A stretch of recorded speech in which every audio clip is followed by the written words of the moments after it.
was talking with some colleagues not long ago. Most of us work with families affected by addiction, but a few of us don't. And one of them asked a question that people tend to ask very carefully as if they're worried about sounding naive or harsh. They asked why someone would stay in a relationship that was so exhausting, so destabilizing, and so clearly harmful. Why leaving could feel harder than staying, even when the damage was obvious. And what struck me wasn't the question itself, but how familiar it sounded, because most people who have lived inside these relationships ask the very same thing. Usually when the relationship is over and the nervous system finally has enough space to reflect, but sometimes when they're still in it. Why did I stay with someone who was using? Why is it so hard to walk away? Why do I miss someone who hurt me? Why do I even still care? Why do I feel guilty for leaving? Why did I feel responsible for their sobriety? Why did I keep believing the apologies? Why do I still feel bonded to someone who caused so much harm? It can be maddening, and there's often so much shame that actually might keep people from getting help to heal, because those questions are often interpreted as evidence of weakness or poor judgment. Clinically, they point to something very different. They point to adaptation. They point to a nervous system that learned how to survive inside a relationship shaped by addiction, instability, and oftentimes control. When addiction is part of a relational system, attachment doesn't form under steady conditions. It forms under unpredictability. Connection becomes inconsistent. Emotional safety comes and goes. Relief shows up briefly and then disappears again. And over time, the nervous system stops looking for safety and just starts looking for signals. Think about a partner who wanted to connect and was met with inconsistency. There were days with warmth and humor, closeness and shared plans, followed by days of withdrawal, irritability, emotional absence, or even chaos. Sometimes there were heartfelt apologies and moments of insight, but other times there was denial, defensiveness, or blame, and the shifts weren't announced. They just happened. There wasn't even consistency in the shifts. So the body learned to pay attention in a very specific way. You learned to read the room the moment they walked in. You noticed changes in tone, posture, facial expression, the way they closed a door or set something down. You learned when it was safer to speak and when it was safer to stay quiet. You learned how to soften your reactions to prevent escalation and how to absorb discomfort to keep things from getting worse. This isn't your personality, and it's definitely not passivity. This is your nervous system learning. Research on trauma bonding and intermittent reinforcement explains why these conditions strengthen attachment instead of weakening it. When care and harm alternate unpredictably, the moments of relief become disproportionately powerful. When they softened, apologized, or showed remorse, tension dropped. The environment felt calmer. Your body could exhale. For a moment, things felt manageable again. Neurobiologically, dopamine rises during those moments of relief, while stress hormones often remain elevated in the background. Over time, the brain learns that connection is associated with urgency rather than safety. Closeness becomes something that has to be waited for, managed, or earned. This learning happens quietly, and you're not even aware of it. This is why staying made sense while you were inside it. Leaving wasn't only about losing a person. It meant losing the moments when the chaos paused. For many people, leaving meant giving up on the nights when their partner was sober, the conversations where insight appeared, the stretches where hope felt reasonable.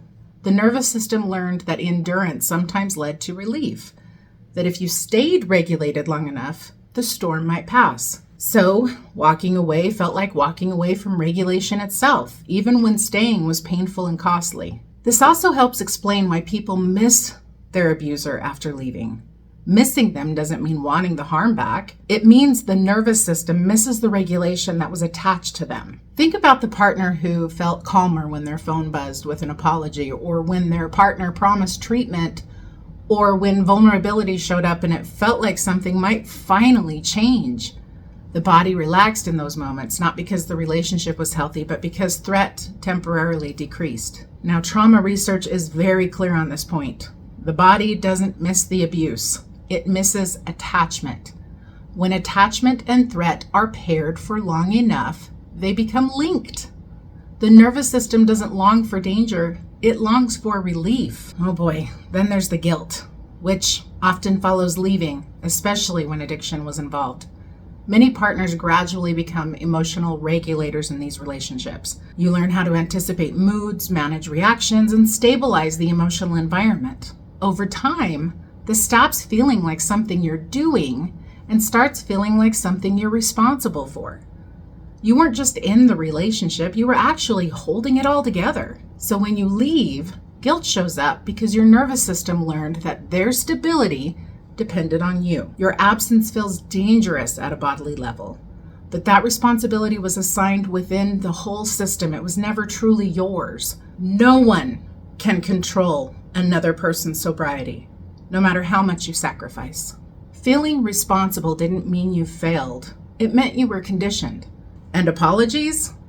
Well, they play a very powerful role in that conditioning. And then there's the apologies. They play a very powerful role in that conditioning.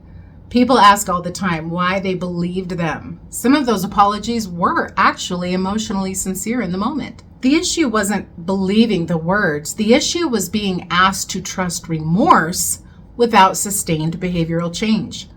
In relationships where addiction and abuse overlap, remorse often replaces accountability. Tears appear, insights appear, promises appear, but stability, it doesn't follow.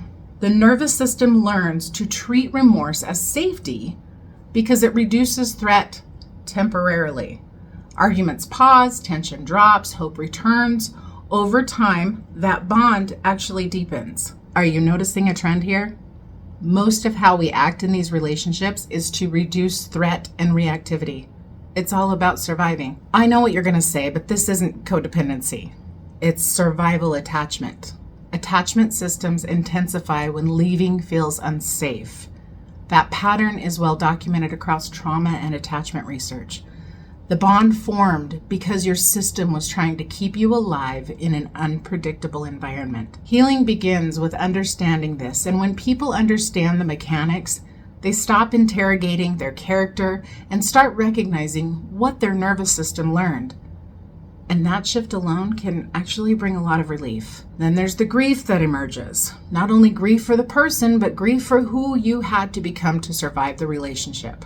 The version of you that stayed quiet to keep the peace, the version that carried responsibility that was never meant to be yours, and the version that learned to tolerate instability. That grief is layered and non-linear. Regulation has to come before clarity. Your nervous system has lived in high alert for a long time. Healing means showing it repeatedly that unpredictability is over. And that happens through consistency, stable routines, and environments where nothing is about to explode. It just doesn't happen through forcing insight or rushing recovery. It can't. We aren't wired that way. And here's where boundaries really matter.